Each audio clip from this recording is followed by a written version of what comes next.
Hey hi viewers, welcome to our new blog. তো সকাল সকাল থেকে উঠে পড়ে মুখ টুক ধুয়ে বিস্কুট হাতে বসে পড়েছি। এখন এই বিস্কুটটা ঢালবো, আর এদিকে বাবা ছেলে দুজনেই ঘুম দিচ্ছে। এই বিস্কুটটা এখন ঢালা হবে, ঢেলে চা খাওয়া হবে। তো তোমরা সকাল সকাল কী দিয়ে চা খাও আমাকে কিন্তু কমেন্টে জানাতে ভুলো না। তোমরা এখন কেউই কমেন্ট করো না, সাবস্ক্রাইব তো করছোই না, এরম করলে চলে বলো? তো আজকে তোমাদের জন্যই তো আমি যেটুকু আজকে যা আমি তোমাদের জন্যই সেটা আমি সব সময় বলি। তো এখানে আমি দেখতেই পাচ্ছ বিস্কুট দিয়ে চা খাচ্ছি। আজকে একটু টুকটাক কাজ আছে, একটু বেরাবো। কাজ বলতে একটু বেরাবোই, ছেলে হওয়ার পরে সেরকম সময় পাই না কোনো কাজ করার। তো দেখতে থাকো তোমরা ব্লগটা, আশা করছি তোমরা অনেক অনেক এনজয় করবে। আর তোমরা প্লিজ একটু সাবস্ক্রাইব করো, একটু সাপোর্ট করো। তোমাদের এই সাপোর্ট, এই সাবস্ক্রাইবটাই আমার দরকার, এই সাপোর্টটাই আমার দরকার। তোমরা যদি কেউ কমেন্ট না করো, লাইকস না দাও, তাহলে কি করে বুঝবো বলো যে তোমরা কি টাইপের ভিডিও চাও। তো আবারও কদিন পরে ফুড ব্লগ নিয়ে আসবো, চিন্তা নেই। তো দেখতে থাকো ব্লগটা, আশা করি খুব খুব খুব খুব এনজয় করবে।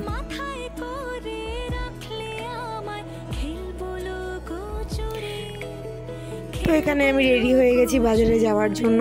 তো এখন বেরাবো। তো বেরানোর আগে যেহেতু বাইরে প্রচণ্ড রোদ, নিজেকে কভার আপ করতে হবে, মাওবাদী সাজতে হবে যাকে বলে। তো এখানে আমি পুরো মাওবাদীর মতন রেডি হয়ে বেরাচ্ছি।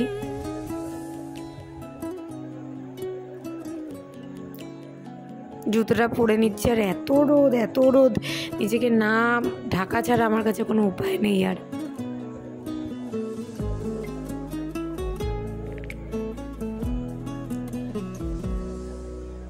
কত বছর ধরে তো বাবাকে বললাম এখানে গেটটা খুলে দিতে, আমি একটু বাজারে যাব বলে। বেঁচে থাকার ভান জলের কাছে গিয়ে ফিরে আসে। তো বেরিয়ে গেছি আমি, এখন বাজার যাব। এত গরম মানে বলার বাইরে। দুদিন বৃষ্টি ছিল, তারপরে আবার নতুন করে গরম দিয়েছে, মানে বুঝি না। তো এখন বেরিয়ে গেছি, টোটোটা পাবো দেখি। আমাদের এই শেরপুর মোড়ে না গেলে আবার টোটো পাওয়া যায় না। বাড়ির সামনে থেকে এত প্রবলেম হয়, একটাও টোটো পাওয়া যায় না। তো এখন অপেক্ষা করছি। একটা টোটো পেয়েছিলাম, তো সে বললো যে সে যাবে না। তো ফাইনালি এখন হাঁটছি, হেঁটে দেখি একটা টোটো পাওয়া যায় কি না, কারণ কি এই গরমে মানে পারা যাচ্ছে না আর। ভালো তার আকাশেই উড়ি আমি, বৃষ্টি এসে গুড়ি মাথায় করে রাখলে। তো যতক্ষণ না শেরপুর মোড়ে যাব টোটো আমি পাবো না। তো এখন যাব শেরপুর মোড়ে, কারণ মোড়ের থেকে আগেরবারও আমি টোটো পেয়েছি। এখানে দাঁড়িয়ে থাকলে টোটো সত্যিই পাওয়া যায় না। তো ফাইনালি এত তপস্যা করার পর পেয়েছি একটা টোটো। তখন যাই বাজারে, বাজার থেকে টুকটাক যে কাজগুলো আছে মিটিয়ে বাড়ি আসছি, এসে তোমাদের সাথে আবার গল্প করছি। তো বাজারে আর তোমাদের সাথে সেইভাবে কোনো ভিডিও বা ব্লগ শেয়ার করতে পারিনি, কারণ এতটাই গরম ছিল আর বাড়ি আসারও তাড়া ছিল। তো একেবারে ডাইরেক্ট বাড়ি এসেই তোমাদের সাথে ভাবলাম যে কথা বলবো। তো এখন যাচ্ছি বাজার থেকে বাড়িতে, তারপর বাড়িতে গিয়ে তোমাদের সাথে আবার দেখা হচ্ছে, কথা হবে। বাড়িতে গিয়ে আমি যেটা সবার আগে করেছি, আমি একটু ফ্রেশ হবো ঠিক করেছিলাম। তো আগে ছেলেকে একটু স্নান করিয়ে নিয়েছি। তো দেখতেই পাচ্ছ এখন বাড়ি ঢুকে গেছি। হাতের মধ্যে মানে আমি বাজার থেকে গেছিলাম এই টিফিন আনতে, তোমাদের বললামই। তো টিফিনটা নিয়ে এখন বাড়ির মধ্যে ঢুকে গেছি। এবার একটুখানি সবার আগে ছেলেকে স্নান করাবো, স্নান করিয়ে নিজে একটু ফ্রেশ হবো, কারণ এই প্যাচপ্যাচে গরমে ভালো লাগছে না, গরম থেকে এসে চান না করলে পারি না। তো দেখতে থাকো, সবার আগে ছেলেকে স্নান করাই, তারপর নিজে ফ্রেশ হয়ে তোমাদের সামনে আসছি।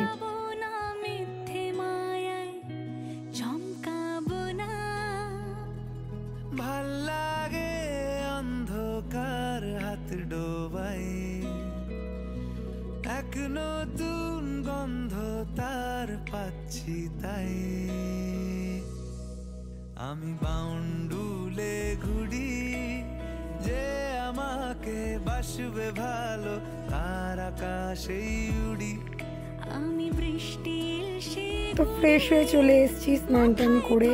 তো এখানে তো দেখতেই পাচ্ছ আমি একদমই ফ্রেশ হয়ে গেছি, কারণ মানে এত গরম ছিলাম চান না করে আর পারছিলাম না। ছেলেকেও স্নান করিয়েছি, খাইয়ে দিয়েছি, দেন স্নানে গেছি। তো ছেলে এখন এখানে ঘুমাচ্ছে, ঘুমিয়ে ভিডিও করতে নেই, তাই জাস্ট একটা ঝলক দেখালাম তোমাকে, মানে তোমাদের সবাইকে, যে ও ঘুমাচ্ছে। তো এখন লাঞ্চ করে নেব, তারপরে বিকেলে বেরোবো, দেখতে থাকো। এখানে মা ছেলেতে উঠে বিকেলে রেডি হয়ে গেছি। এই কেরিয়ারটা কিনেছি ওকে জাস্ট নেওয়ার জন্য। এই যে আমাদের পুচু, দেখতেই পাচ্ছ তোমরা। তো এখন বেরাবো একটুখানি, ওর কটা জিনিস আনতে দোকানে যেতে হবে, তো সেই জন্য বেরাচ্ছি। তো ডেফিনেটলি এখানে তোমাদের দাদাভাইয়ের সাথেই আমি বেরিয়েছি। একা একা বেবিকে নিয়ে বেরানোর এখনও সেই সাহসটা বলো, ক্যাপাবিলিটি বলো, সেটা আমার এখনও আসেনি। তো দেখতে থাকো ব্লগটা, আশা করি তোমাদের ভালো লাগবে, দেখতে থাকো।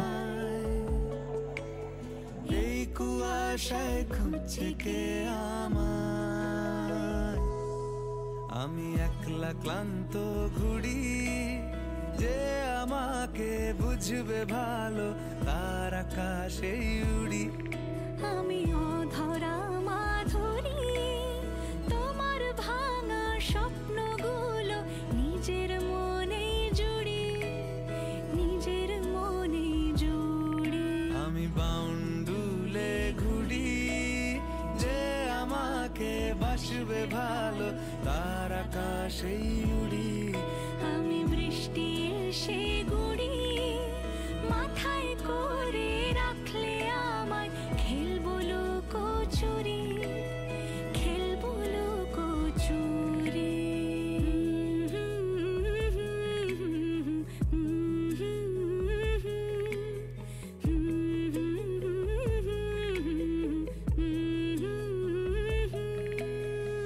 ওষুধের দোকানে ভিড় থাকা এবং যেহেতু বেবি ছিল, অত ভিড়ের মধ্যে বেবিকে নিয়ে যাইও নি, তাই সেই ফুটেজটা তোমাদের সাথে, সেই ক্লিপটা তোমাদের সাথে শেয়ার করতে পারলাম না। তো বেবি ফুড এবং বেবির কিছু ওষুধ এবং আমার নিজস্ব কিছু ওষুধ কেনার জন্যই গেছিলাম। তো এটা দেখতে পাচ্ছ আমাদের গোলবাজার। এখন যাব বাড়িতে, আর বেশিক্ষণ ঘুরিনি আজকে, কারণ নিজের শরীরটাও খুব একটা ভালো ছিল না, এবং সকাল থেকে যেহেতু অনেক কাজ করতে হয় বাড়িতে, এনার্জিও থাকে না। তো বাড়িতে যাব, বাড়িতে গিয়ে ফ্রেশ হব, ফ্রেশ হয়ে তারপরে ছেলের সঙ্গে কিছুটা সময় কাটাবো। ও হওয়ার পর থেকে আমি ওর সাথে খুব বেশি করে সময় কাটানোর চেষ্টা করি, সেই জন্য নিয়মিত আগের মতন আমি ব্লগে আসতে পারি না।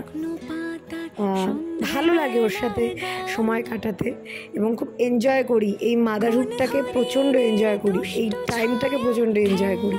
শুধু আমি না, তোমাদের দাদাভাইও তাই, প্রচণ্ড আমরা দুজনে মিলে এই যে প্যারেন্টহুডটা, আমি বলবো প্যারেন্টহুডটাকে আমরা খুব বেশি এনজয় করি। তো এখন যাচ্ছি বাড়ির দিকে, একদম মানে চৌরঙ্গি হয়ে 8 নম্বর হয়ে দেন বাড়ি যাব। একটু ঘোরাও হলো, সময়ও কাটানো হলো তিনজনের একসাথে, বাড়িতেও যাওয়া হলো। তো রাস্তার মধ্যে মানে যেহেতু বেবি কেরিয়ারের মধ্যে ওকে নিয়েছি, তো একটু ভয়ের মধ্যে ছিলাম যে মানে কিভাবে আমি ভিডিওগুলো করব। তো মানে ওকে মানে কোনোভাবে জাপটে ধরে দেন মোবাইলটাকে নিয়ে ভিডিও করছি, তাই হয়তো একটু শেখেই উঠতে পারে ছবিগুলো, বাট কিছু করার নেই, এইভাবেই করতে হয়েছে। কারণ তোমাদের দাদাভাই গাড়ি চালাচ্ছে, ওকে আমি কোনো সময় বলতে পারি না যে তুমি ফোনটা ধরো এবং ক্যামেরা করো, তো পিছনে থেকে আমাকেই করতে হয়। তো ফাইনালি চলে এসেছি বাড়িতে, আর এনার্জি নেই। আজকের ব্লগটা এখানেই স্টপ করলাম। কেমন লাগলো প্লিজ জানিও।